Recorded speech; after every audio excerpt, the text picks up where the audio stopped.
everybody, welcome back to more. So we think of bullying as a problem that only kids face. You know, they're the only ones who have to deal with it. But a video posted on YouTube just 2 days ago proves that wrong. It shows a bus monitor, an adult, being bullied to the point of tears by teenage kids. Check this out. Oh my God, you're so sad. I know. Yeah, she probably misses her box of Twinkies. Are you sweating?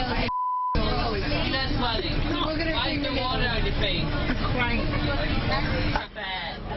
Makes me so mad to watch that video. Anyway, whether bullying is happening to a child or an adult, it needs to stop. But how do you know if it's your child doing the bullying? A different side of the story, right? Well, Gabriella van Rij joins us, and she's an anti-bullying advocate. Gabriella, thank you so much for joining us. We appreciate it. I'm sure you've seen that video. A lot of people are very upset about it. Talk about it.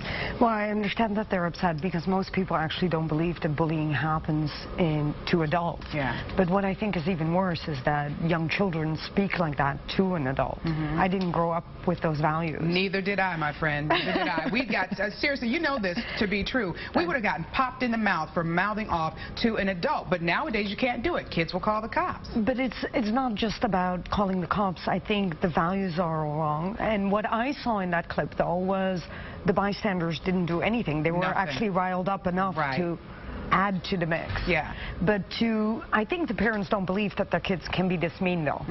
You think they knew? A lot of parents don't. They would say, oh, no, my kid would never do that. You've heard this before, right? Oh, no, not my child. That's total denial. Yeah, yeah. That's total denial. Well, first, tell me your background and what you've done over the years to combat this problem. I've been bullied firsthand because I got adopted at the age of 3 from Pakistan to the Netherlands.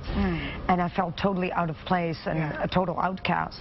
And I got always bullied because of my skin color. And I wore glasses, pretty big glasses back then. And so I always felt that there were only 2 choices. If you wanted to play and you wanted to have friends, you either needed to really stand up for yourself because nobody else was going to do it. So I did that.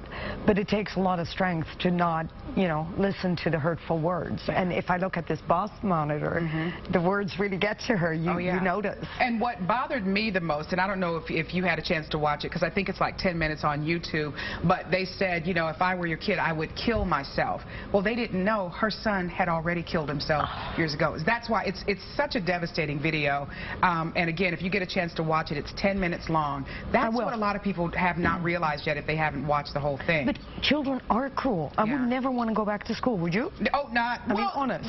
No, but not for. I was never bullied. I'll be honest with you. I was never bullied. I was never part of the clique, and I never participated in anything like that. One, I was scared of my mother because I was not going to, you know, face her. I'd rather face the cops than to face my mom. I'm just being honest with you. But again, it goes back to those values. Are you kidding? That was not allowed in our house. Talking back, are you kidding me? No.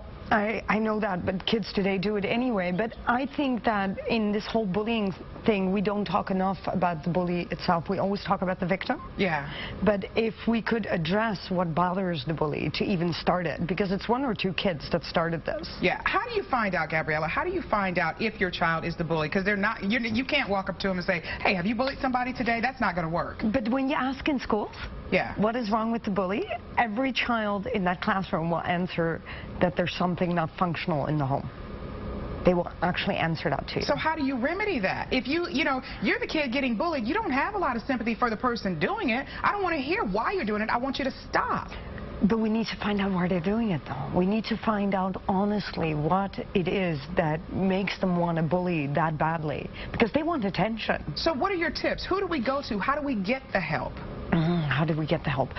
First of all, I think parents need to be way more active with their children because the deniability is really there. So that's one of the things that I would like to see. I would like to see parents step up and not step away, which I see a lot. So that's one. And let's recreate the values a little bit here. And let's talk about it. A scene like this, you think they're going to really discuss it within schools? I think we're going to discuss it more than within the school system. And I think it's the school system that needs to discuss this. Yeah, and we have these up on the have the tips up on the screen here, folks. Don't be bullied. And the 3 tips that Gabriella is talking about, it's actually scared, which is why they actually do it. And then number 2 is you need to monitor your kid's behavior. Yeah, but the bully is actually scared. See, nobody believes looking that. at that video, I'll be honest with you, but Gabriella. Looking at that video, they didn't look scared to me. Those boys were going at that lady relentlessly.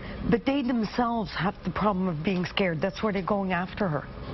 So what do the schools do? What do the teachers do? How can I don't think we do enough at all to recreate the awareness to actually help the bully, to talk about this openly. We really don't. And nobody helped in that bus. Nobody said anything. So and what did the bystander do? I was waiting at one point for the bus driver to pull over and say, okay, stop, get off the bus, we're done here.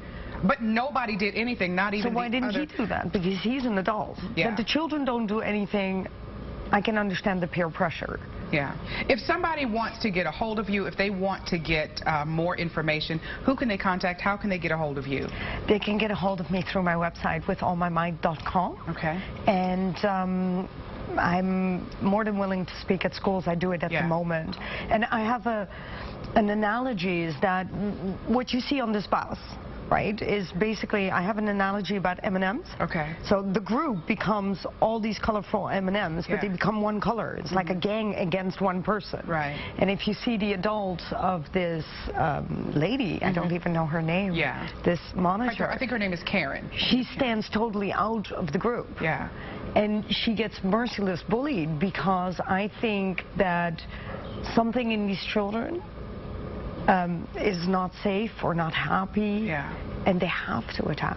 Yeah. Well, you're the perfect person. You were bullied. You came from another country, went to another country, and had to fit in. So I think you're the perfect person to do this. And you go across the country, right? Totally. Okay. But adult bullying happens all the time. Wow. Much I could more. talk to you all day long about this, man. I wish Sister Irene, my second grade teacher, if she were around, that would have never happened. Mine either. Yeah, thank you so much. We really appreciate you stopping by. All right, well, folks, we want to hear from you, parent, teachers. What are you doing to prevent bullying? How are you educating your kids? What resources are out there? We're going to be reading some of your responses later on More. This is a topic, an issue that a lot of folks are tackling, and it's not going away anytime soon. Gabriella, again, thank you. All right, Rachel, back to you. Now, if there's anything that's positive, that there's been an outpouring of support for that bus monitor, Karen. In fact, about $100,000 has been raised to help her retire so she won't ever have to deal with those kids ever again. Hopefully it'll be even more than that. Well, thanks so much.